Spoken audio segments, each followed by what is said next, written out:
Somos la primera radio del norte del Perú. En Trujillo nos encuentras en los 96.1 de la frecuencia modulada estéreo. Y para el Perú y el mundo, en Facebook somos Radio FM 96, espacio oficial. FM 96, mi radio de recuerdos. Los especialistas 96 siguen contigo de lunes a viernes a las 11 de la mañana. Lunes, tu amigo el contador, con Jorge Díaz, contador público. Martes, reflexión y guía espiritual en Salud para el Alma.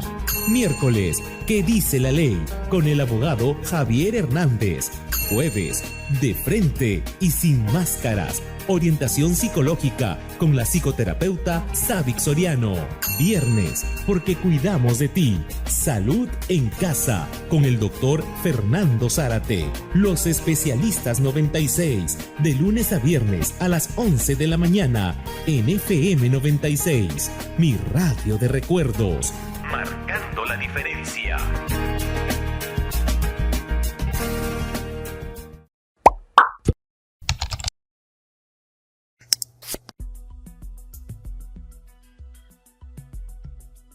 Muy buenos días amigos, ¿cómo están? Estamos saliendo por la señal de Radio FM 96, tu radio de recuerdos, marcando la diferencia en la ciudad de Trujillo. Usted puede participar haciendo sus consultas a lo largo de todo el programa porque el día de hoy vamos a conversar de la otra pandemia, esa pandemia silenciosa que va acompañándonos año tras año y que lamentablemente en cifras va en aumento. Hablamos de la diabetes. Esta pandemia en general, el confinamiento, trae como consecuencia, pues obviamente cambio o en todo caso agravamiento de algunas costumbres que ya se tenían antes de la misma. Casos como la falta de ejercicio, cambios en la dieta, ¿no? Esta ansiedad también que genera el encierro hace de alguna forma que la gente coma un poco más.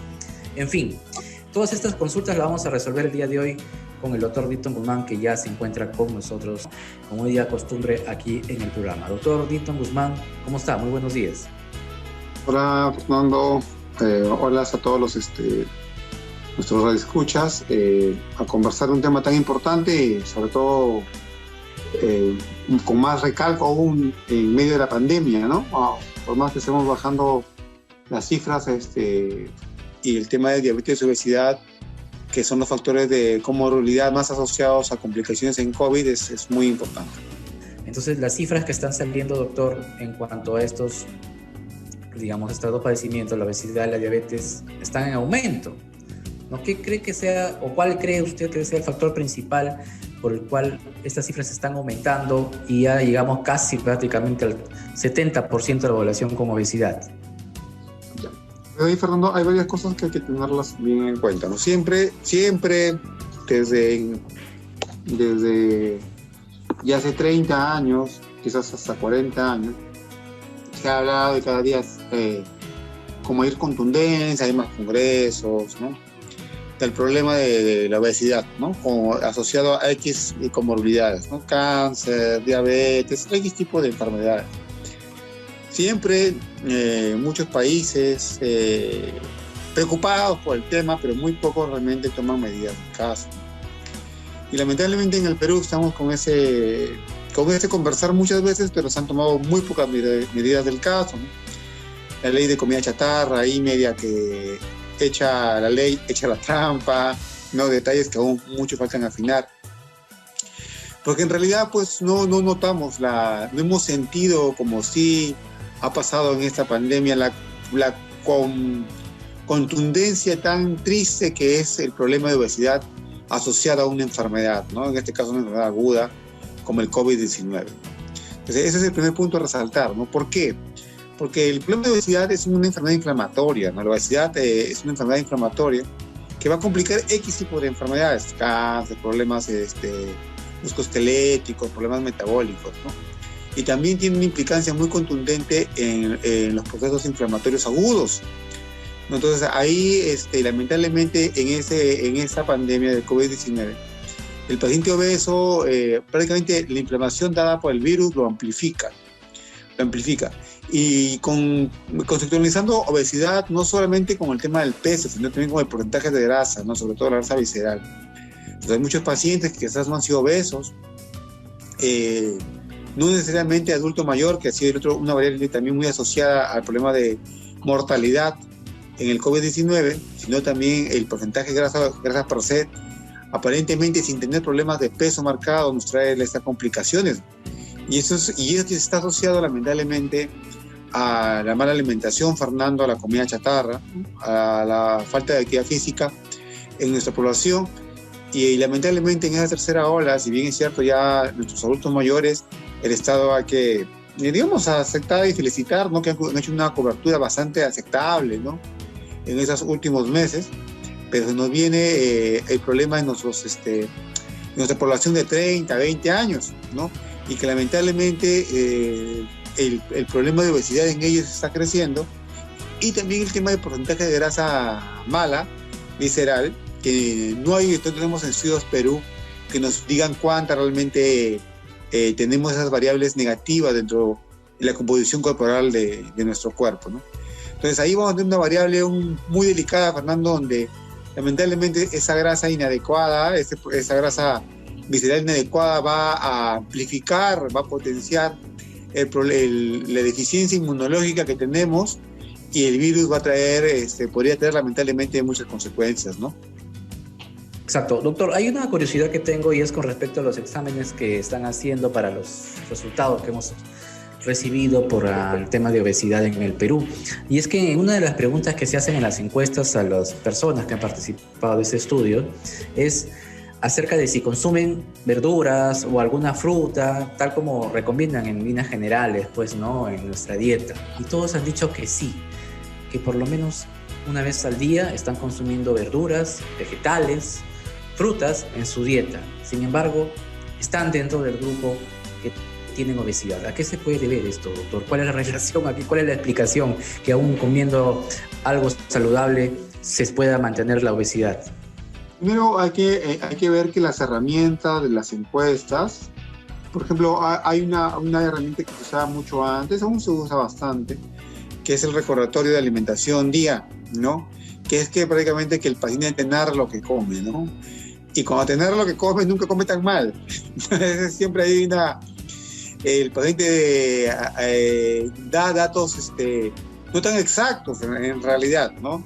El consumo, lamentablemente, durante pandemia, lo que más ha aumentado, Fernando, si tú ves el tema per cápita del año pasado, es el fast food, ¿no? El consumo de comida chatarra, o sea, el consumo de gaseosas, el consumo inclusive, no tengo el dato de consumo de alcohol, ha aumentado, no han disminuido, al menos de las gaseosas, no se ha visto marcadamente mellado, ¿no? O sea, la gente, si tú ves el tema de los deliveries no son de ensalada de frutas ni ensaladas verduras, los deliveries son de comida chatarra, ¿no?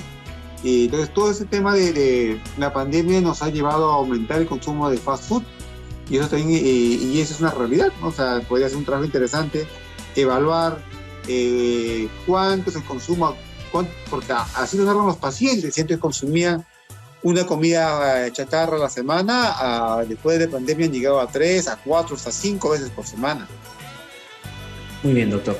Entonces nosotros vamos a ir a una primera pausa, y tras de esta vamos a continuar hablando de la diabetes en el Perú, la otra pandemia que se nos viene. FM 96, desde 1980, marcando la diferencia.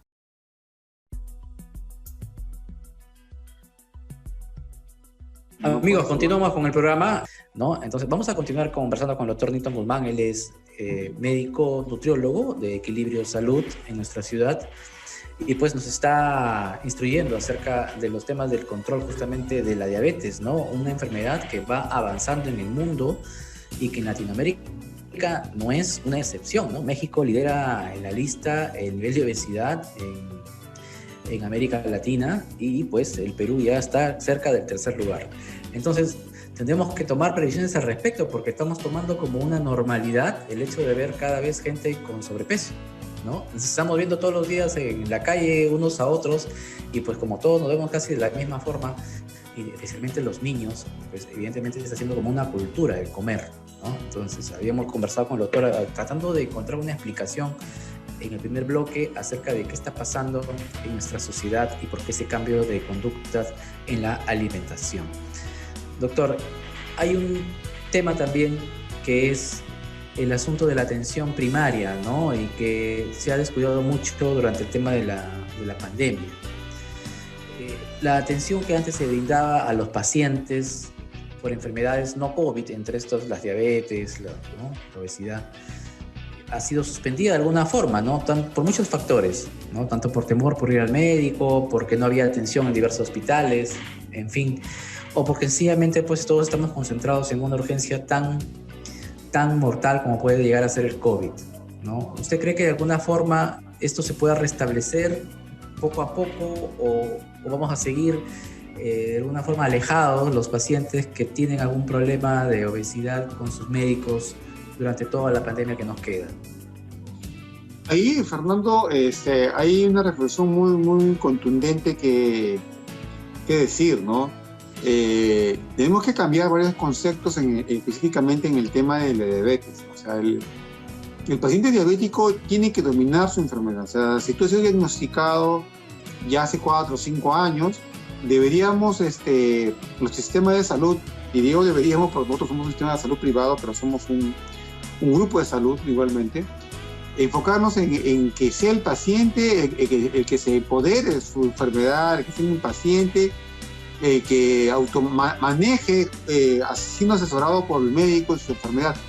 Y esas carencias han sido muy vistas, esas descuidos en esta pandemia, ¿no? Pacientes que realmente no han sabido cómo usar sus medicamentos o sencillamente los han dejado de usar porque no han accedido a los sistemas de salud, o porque sencillamente los sistemas de salud han hecho videollamadas, lo que aparentemente no han sido tan eficientes. Y es que porque no nos hemos concentrado que el paciente diabético realmente darle una educación diabetológica adecuada, nutricional adecuada para que pueda manejar su enfermedad. Pues seguimos con el concepto de tomar estas pastillas durante X tiempo, se te acaban las pastillas, te vuelvo a llamar y te vuelvo a dar, ¿no? Pero no incidimos en cómo tiene que ser tu alimentación o enseñar a la mente cómo son los factores de riesgo asociados. Muchos problemas, Fernando, se han encontrado en pacientes con COVID, o como tú dices, sin COVID, sin que hayan tenido afortunadamente el problema del COVID, con complicaciones diabetológicas, ¿no? Y es a raíz de que no conocen su enfermedad, a pesar de tener diagnósticos con tiempo ya largos, ¿no? Lamentablemente hay el concepto de dependencia, ¿no? De no tomar las pastillas, de no poder tener una consulta, cuando el eje principal del manejo diabetológico actual es la educación diabetológica, no el automanejo del paciente. Es el paciente quien tiene que dominar la enfermedad y nos convertimos nosotros en sus asesores, porque obviamente pues, el paciente Juan con diabetes se enfrenta al problema de alimentación todos los días, ¿no? Todos los días. Sin embargo, nosotros en el mejor control que tengamos vamos a tener un chequeo de cada 3 meses, Fernando. Entonces es un tema, y 3 meses es una hora, imagínate. O sea, no hay manera de cómo poder realmente hacer un control estricto si es que no se empodera, si es que no se maneja una educación diabetológica adecuada para que haya un automanejo del mismo paciente. No automanejo me refiero a que se ponga sus dosis de fármaco, no, para eso están los especialistas, ¿no? Sino para que sepa guiar cuáles son los factores de riesgo. Hay pacientes con diabetes, Fernando, que hemos visto muy complicados y la respuesta ha sido es que no sabía, no me dolía nada, ya no tenía pastilla, ya no me llamaba y se complicó. Ya tienen 10 años de diabéticos y lamentablemente el sistema no ha forjado una buena educación para buscar una prevención de complicaciones secundarias, ¿no? Doctor, hay un asunto con respecto a los niños, ¿no? Y las consultas están llegando justamente acerca de este grupo etario, ¿no? ¿Cómo se está comportando la diabetes en los niños? Y si nos puede explicar brevemente en qué consiste la enfermedad en esta etapa de la vida. Claro, el concepto por ejemplo, en la época que uno estudiaba medicina en la facultad, en la Nacional de Trujillo, el concepto de diabetes en niños era tipo 1, ¿no? O sea, niños adolescentes era un diabético tipo 1. ¿Qué quiere decir? Para ponerlo en lenguaje sencillo, es que por temas genéticos mayormente, ¿no? El páncreas no funcionaba. No tenía una relación directa, digamos, a la mala alimentación. Entonces el páncreas no funcionaba y el paciente tenía que consumir desde muy temprana edad pastillas para el manejo de la diabetes. Actualmente, Fernando, eso se ha roto, ¿no? O sea, el concepto de diabetes en edad cada día es menor, ¿no? O sea, yo ya tengo pacientes de 28, 22, 19 años con diabetes y muchos pacientes adolescentes con resistencia a la insulina, 12, 13, 11 años, ¿no? Muchos pacientes. Y tiene que ver con la mala alimentación, ¿no? Con la mala alimentación y romper el concepto de que estás gordito, estás saludable, ¿no? Qué bien estás, ese concepto que había mucho en el Perú, qué hijito está gordito, está saludable, no es para nada correcto, ¿no?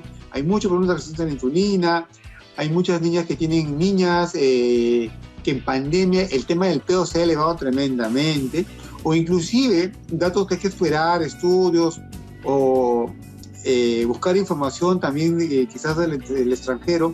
Hemos notado que hay pacientes que, si bien es cierto, no aumenta mucho el tema del peso durante pandemia, Fernando, ha aumentado mucho el porcentaje de grasa, mucho. O sea, la bajada de rango muscular en muchos adolescentes ha sido contundente. O sea, chicos que tú los ves ahora y antes pesaban por decir 70 kilos, hoy los ves un año y medio después, siguen pesando 70 kilos, pero han bajado 5, 4 kilos de rango muscular y ha aumentado el porcentaje de grasa, ¿no? O sea, eso también hay que ser muy, muy cierto, porque los niños no se están moviendo por el miedo que tenemos justificado a que haya un contagio, no hay actividad física programada, ¿no?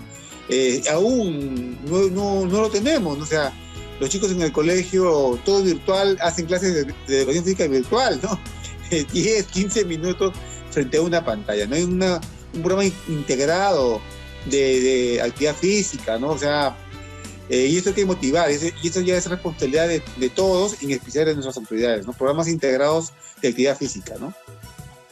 Exacto, ¿no? Justamente el tema de salud pública está un poquito descuidado en ese aspecto, ya no de ahorita, ¿no? De muchos años atrás. Bueno, ahora es un poco más complicado realizar algunas actividades que estaban pendientes. Nosotros, doctor, vamos a ir a la siguiente pausa, rapidito nada más. FM 96, desde 1980, marcando la diferencia. Bien, amigos, continuamos con el programa. Estamos hablando un poco de la diabetes en los niños y cómo es que las cifras no nos están siendo favorables en el país, puesto que va en aumento, ¿no? Va en aumento los casos. Doctor, ¿cuánto tiempo puede estar un niño sin ser detectado como diabético? ¿Cuánto tiempo podría hacer daño, no? Obviamente, si estamos hablando, nos enfocamos a la diabetes tipo 2, donde hay un componente genético, pero es mucho el medio ambiente, la mala alimentación, la poca actividad física que te puede hacer daño.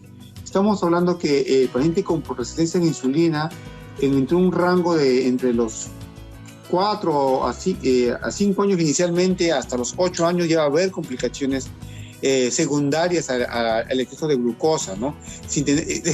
Sacando todos los picos, Fernando, sacando los problemas de glucosa ya elevados, sobre 200, sobre 280, pero ya las glucosas sobre 120, van a traer problemas. De a poco van a ir haciendo problemas vasculares, renales, en el cuerpo del paciente. Y eso va a ser tanto en adultos como en adolescentes, ¿no?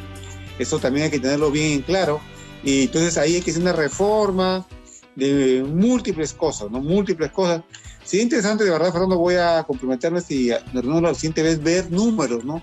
Ver cuánto ha aumentado el consumo, si hay algún aumento de consumo de verduras y frutas en los tiempos de pandemia, ¿no? Sería interesante tenerlo, ¿no? Habría que analizarlo. Muy bien. Ahora, ¿qué es lo que puede hacer un padre, no? Porque muchos se preguntan, está bien, puede ser que esté subiendo, pero ¿cómo descubre esto?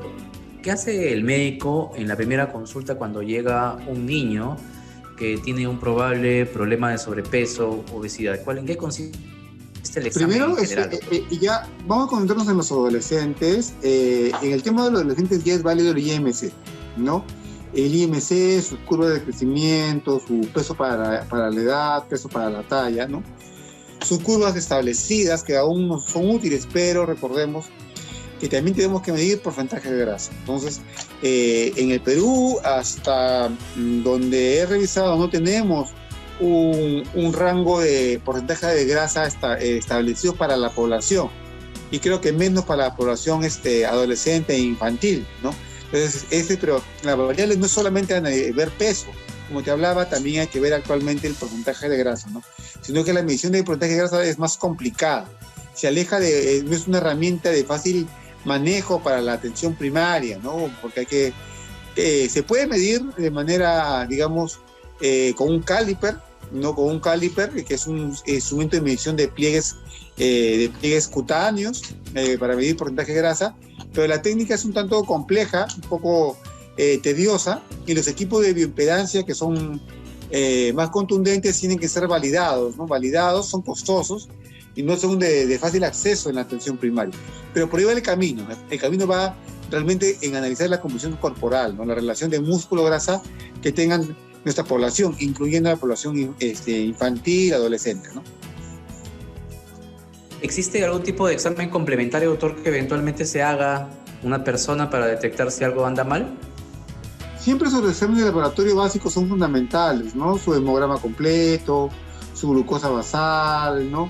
Ahora, la glucosa postprandial, después de comer, 2 horas después de comer, está tomando también bastante evidencia por ser práctica, de fácil acceso.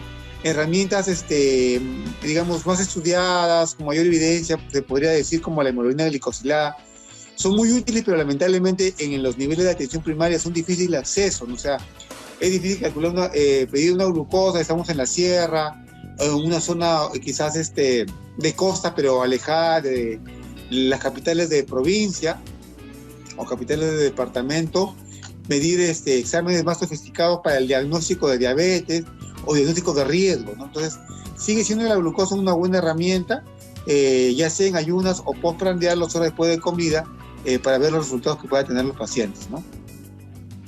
¿Cada cuánto tiempo debe realizarse un chequeo como doctor? Al menos una vez al año el paciente con problemas de peso, una vez al año, o sea, a hacerlo sí o sí, eso tiene que realizarse, ¿no? Pero no solo esperar que salga positivo, Fernando, para que hagamos algo, ¿no? Porque hay mucho paciente, hay mucha discusión del concepto del paciente obeso sano, ¿no? Y es sí hay el obeso sano, entre comillas, siempre porque un obeso, por el mismo mecanismo, el mismo mecanismo físico del peso, va a haber daño articular o otro tipo de complicaciones en nuestro cuerpo. Pero lo que pasa es que mucho paciente obeso se saca sus exámenes, salen normal.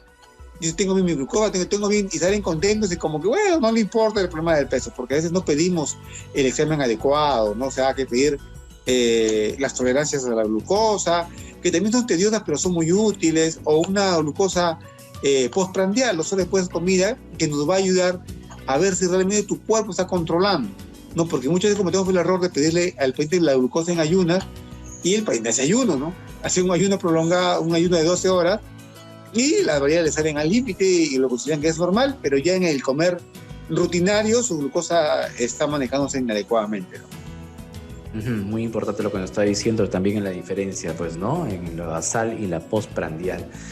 Bien, igual todo esto tiene que ser siempre supervisado por un médico. Lo ideal siempre, amigos, es que los exámenes sean indicados por un profesional para que él también pueda contrastar y sobre todo interpretar los resultados adecuadamente, ¿no? Ahora, ¿qué podemos hacer los papás? Porque evidentemente ya estamos conociendo cuáles son los problemas, pero ¿cómo podemos inducir a un niño a entablar o a amistarse con una dieta saludable? Doctor, hoy en día es muy difícil a veces convencer a los pequeños de llevar una dieta adecuada, digámoslo. De acuerdo. Entonces, el ejemplo comienza en casa, ¿no? El ejemplo comienza en casa, ¿no? O sea, con un dato interesante de estudio del bajo consumo de agua en casa, ¿no? O sea, se está consumiendo poca agua, hablando de agua pura, ¿no? Entonces, no podemos motivar a consumir agua pura a nuestros pacientes adolescentes o niños si es que nunca ven que el papá tome agua o ni siquiera hay agua pura en casa. Entonces, motivarlos a la toma de agua el ejemplo es básico, ¿no? El acompañarlos durante las comidas, ¿no? Lamentablemente con ese tema del día a día más ajetreado, quizás con la vuelta a casa de los papás por el teletrabajo habría que analizar esas herramientas, ¿no? Pero en estudios anteriores se necesita motivar comiendo con nuestros hijos, ¿no? Acompañándolos a comer para elegir correctamente. enseñarles que elegir correctamente, motivarlos, no hacerlos probar, porque si les decidimos comer ensalada y nosotros estamos con la pizza de hace 5 días al lado, obviamente pues ellos van a querer consumir pizza. Es increíble, Fernando, cómo ha aumentado los trastornos de alimentación, seguramente por el tema de ansiedad en esta pandemia, y es un problema que también trae un aumento de porcentaje de grasa y trae un problema inflamatorio y alteraciones también de la glucosa, ¿no? Muy interesante, doctor Toloto, que nos está comentando, y nosotros vamos a tener que ir brevemente a la última pausa del programa, y tras de esta ya seguimos hablando acerca de las dietas y los niños. FM 96, desde 1980, marcando la diferencia.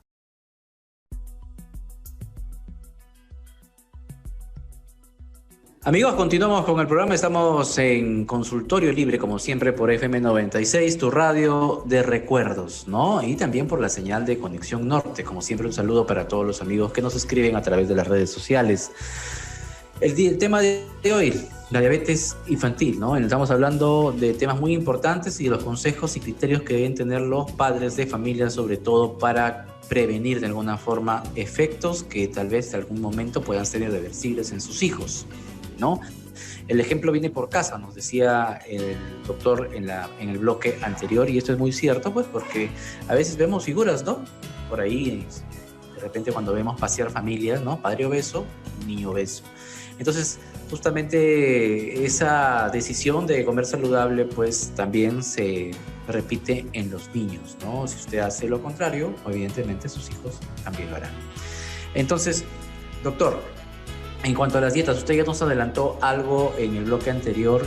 ¿Cuál sería en todo caso una costumbre, digamos, saludable, por ejemplo, al empezar en la mañana, ¿no? Porque mucha gente dice, sí, ya está la dieta, pero ¿qué hago? ¿Qué consumo? ¿Todos los días voy a comer lo mismo? ¿Será un poco aburrida mi dieta? Tengo que ser muy creativo. ¿Cómo podría empezar una mañana, doctor? Un claro ejemplo, de repente, que usted nos pueda brindar para un niño en casa en el desayuno. Ya, el concepto contundente ahí, Fernando, y estamos quizás todos de acuerdo. Uno, que dieta mágica no existe, ¿no? No existe la dieta mágica, no existe. Segundo punto, hay miles de dietas, ¿no? Unas con mayores beneficios que otras, unas mayores evidencias de la cetónica, ayuno intermitente, estas fraccionadas, X tipo de herramientas, ¿correcto? Unas más interesantes que otras, unas con mayores complicaciones que otras, etc. Pero lo más contundente, y ahí estamos de acuerdo, creo que todos, es comer balanceado. ¿Qué es comer balanceado? Comer balanceado es comer de todo de manera adecuada, en las proporciones adecuadas. O sea, no es hacerle el miedo al arroz, o no es el miedo a la papa, o el miedo a la menestra, o al plátano, al mango, o al chirimoya. No pasa por ahí. Pasa por comer balanceado, que hay un equilibrio. Por ejemplo, hablaba de un ejemplo en el desayuno, que podemos consumir avena, ¿no? Que podemos consumir pan, pero sin excedernos de pan. Si vamos a... Depende, claro, obviamente, del gasto calórico, cómo sea tu cuerpo, pero digamos, si consumimos avena, intentemos no poner azúcar, ¿no? O intentemos todo el esfuerzo por no poner azúcar, de tratar de endulzar con frutas tipo piña, manzana, ¿no? No acostumbrarnos a los conceptos de edulcorantes, tratar de consumir lo mínimo de pan necesario, unos panes que siempre haya proteína acá en el desayuno, tipo pollito, o algún tipo de queso, o tan fácil como los huevos, en las diferentes formas, ¿no? Los huevos, lo interesante que se pueden hacer, pues, de X forma que a los chicos les guste, los revueltos, los fritos, o los temas manejados al teflón, o sea, hay mil alternativas. Y un poco de energía buena, rápida, tipo la fruta, tipo un platanito, o medio plátano, o un par de mandarinas, ¿no? O una manzana. Siempre acostumbrar a los niños a comer balanceados. Saquemos el concepto, no quiere decir que no, o sea, hay personas que quizás pueden hacer una tortilla especial de avena y consumirla con un yogur especial, griego. Ok, si son tus gustos, si son tu realidad dietética, recuerda que dieta significa tu estilo de alimentación. Dieta para el diabético, dieta para el hipertenso, entonces no es que vas a dejar de comer o que vas a comer en japonés, no. O sea, es como tú te alimentes para tal objetivo. Y eso va a depender de tu realidad. ¿Ok? ¿Me entiendes? Por ejemplo, ahorita, como tú bien sabes, un día lo conversamos, los frutos secos han disparado, ¿no? Pues están carísimos. Pero imagínate que yo echarme una dieta actualmente con muchas almendras, muchas pecanas, muchas nueces. Realmente me saldría re caro. Hay alternativas, depender de tu tema económico, de tu tema de tu lugar, ¿no? Del lugar, ¿no? Del lugar, de cómo es tu actividad física, pero siempre bajo el concepto de balanceado. Comer de todo y los carbohidratos con prudencia, con cuidado, sobre todo si tenemos poca actividad física, ¿no? Eso, ¿no? Pero de todo la actividad física, doctor, que se ha venido en picada, ¿no? Con este hecho de las clases a distancia, en los niños, que ya no van al colegio, no tienen educación física, se están acostumbrando a una vida muy sedentaria, la misma, digamos, ansiedad que les genera sus horas libres, los hace, de alguna manera, de repente ocupar su tiempo en cosas siempre frente al computador, ¿no? O frente a un juego, por lo general, ¿no? Ese es un común denominador hoy en día, ya lo era en aumento, pues ahora se ha incrementado, ¿no? Entonces, también de repente podríamos tratar de transmitir algún ejercicio a los chicos en familia, junto a los padres. Sería muy importante recuperar esa actividad física que se ha ido perdiendo con los años, ¿no? Esas costumbres de caminar, o sea, echarle a caminar. Ese es un tema que tenemos que funciona, Fernando. Demostrado, garantizado, funciona, divertido, pero hay que romperlo, hay que motivarlo. No hay que motivarlo. Entonces, en ese sentido es donde las políticas públicas tienen que enfocarse, ¿no? O sea, no caminamos juntos porque tenemos temor que nos asalten, no vamos al mall, ¿no? Pero en el mall terminan comiendo 3.000 calorías y han caminado medio kilómetro. Entonces, esas son las cosas que hay que cambiar, ¿no? Entonces, las políticas públicas deben ser enfocadas a eso. Hace poco estuve en X ciudad que tiene un malecón bonito, grande, pero está un poco descuidado, no muy bien mantenido, pero que se exprese idealmente. Ahí se habrán tranquilamente unos 5 kilómetros para hacer bicicleta, de ida y vuelta, ¿no? Sí, había la intención de ver a muchas familias con sus bicicletas, pero todos los carros pasaban ese bendito domingo por ahí y obviamente causaba no la seguridad adecuada. Depende del sistema municipal, darle la seguridad adecuada para que se pueda hacer una actividad física adecuada y motivar a los chicos para que se vuelva a hacer actividad física. Y es un tema complicado, Fernando, es un tema muy complicado, ¿no? Por ejemplo, tú que vivías cerca de la facultad, yo que vivía relativamente cerca de la facultad, ¿cuántas veces hemos ido caminando? ¿No?